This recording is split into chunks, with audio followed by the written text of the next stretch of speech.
Welcome back to Burning River Bushcraft. Today we're going to be taking a look at what I carry for a 3-day backpacking trip. We just got back yesterday from a spring break backpacking trip with my son. So this bag is completely loaded from the trip. I've still got my garbage in here. I did refill my water bottles and I replaced the food that I ate. So I've still got some snacks even in here. And when I started the trip, my dry weight was 15.25 pounds.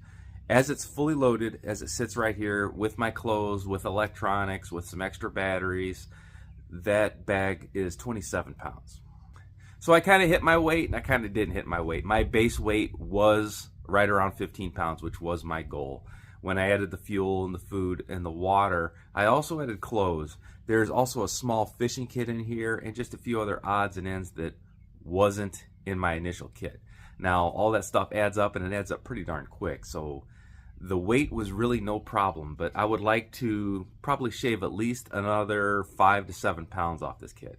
So I just had a few other items besides what's in the bag. I had a lighter in my pocket. I had a fire starting necklace from Wazoo, a Wazoo cash belt, a Wazoo hat, and I did carry this neck knife, but this thing's pretty light. I just finished this up just before the trip. This is under 1.5 ounces. I think this is about 1.25 ounces. This knife is actually so light that it floats. So not in the pack, but included in the trip, I did carry a GoPro, I had a flexible gooseneck clamp on mount, and I had a firearm. So starting on the outside pocket here with water, this was my water for the entire trip. This is something I'm not happy with. I've used these Sawyer Minis in the past.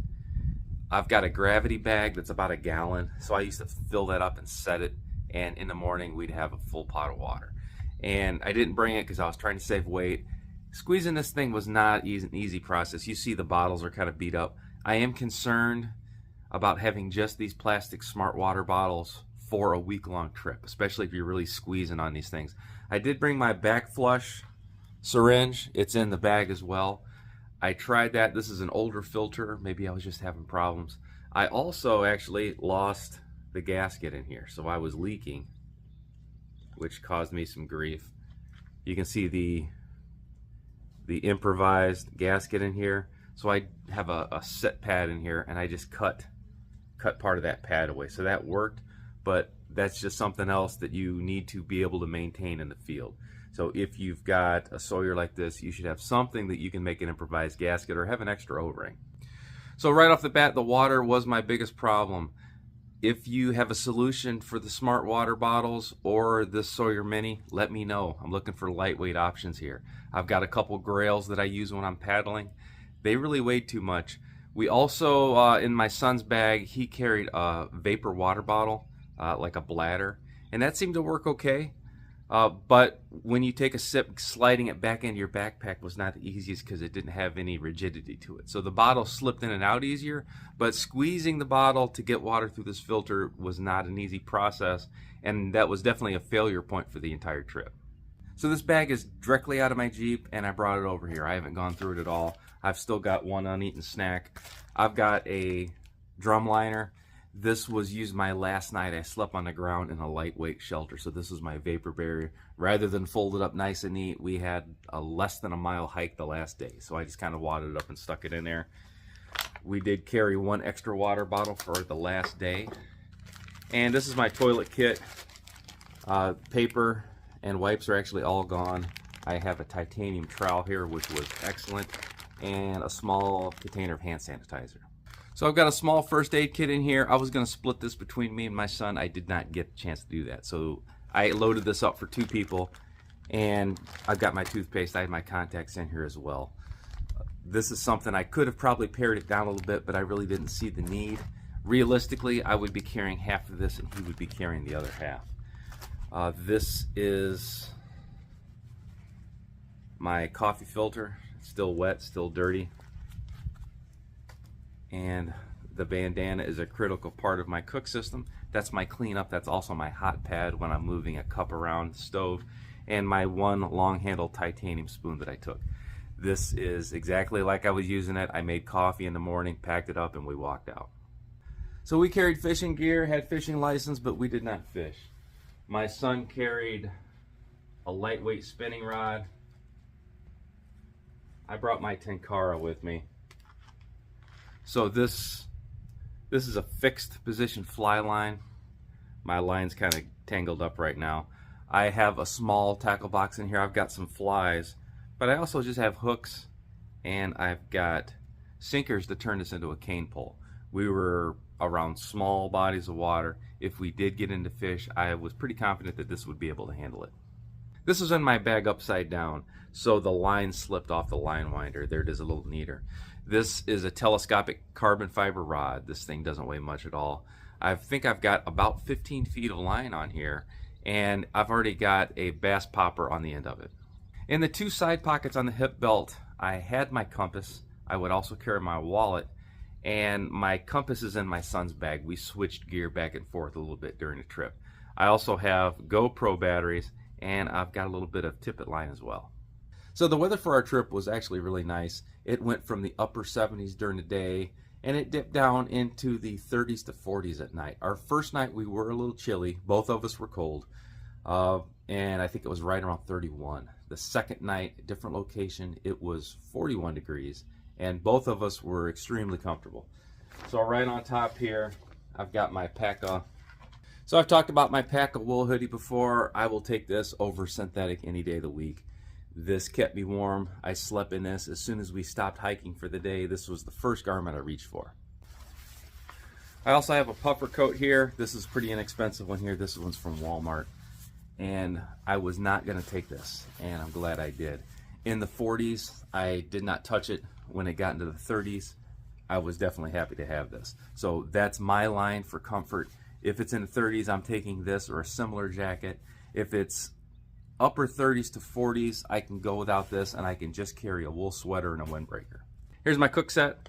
This is the best Star got, titanium, 750 milliliter pot. I've got the entire setup, so I've got the extra cup. I've got the koozie in here as well. And then on top of here, I've got a lighter. I've got Soto stove. I've got a little bit of coffee left, and here's my fuel cell down at the bottom here. So this is my main shelter.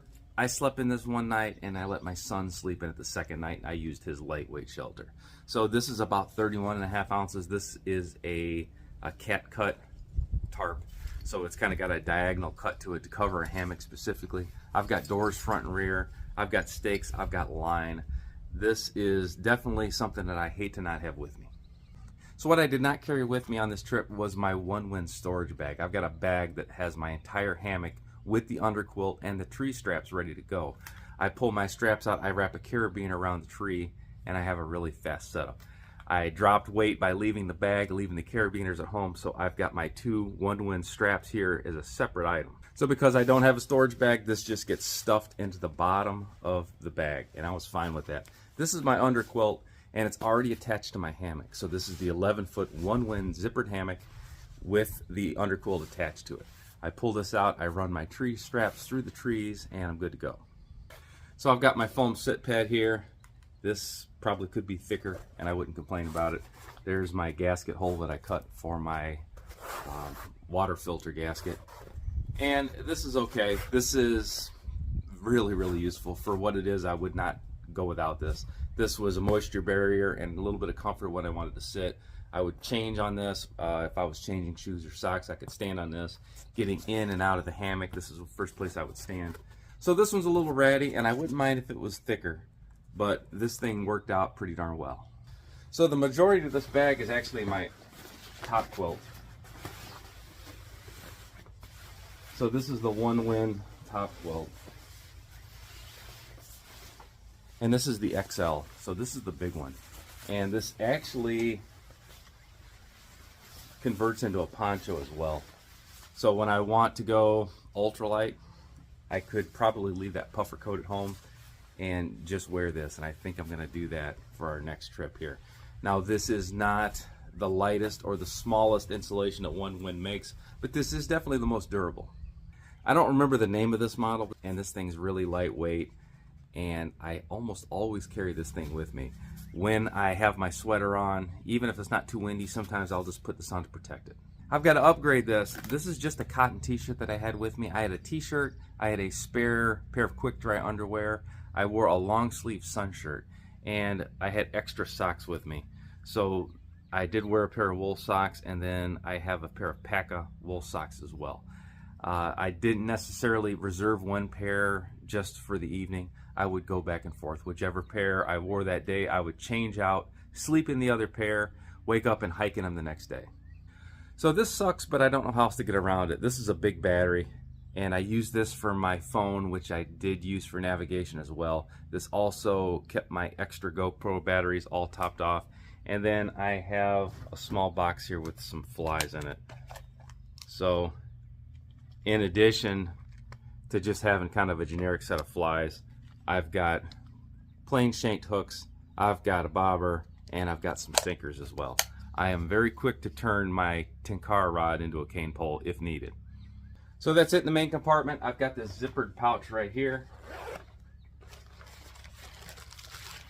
And in here I had some wilderness wash, I've got some contact solution, and then I've got some Jamie Burley bug dope in here as well. So these three items kind of travel with me all the time, and they did just as well in this bag in Kentucky as they did in the Florida Keys trip. So I did carry this cleaning plunger. I hated to do it. This is big. It's not that heavy, but it is kind of bulky. I used it to back flush. It did not seem to help that much.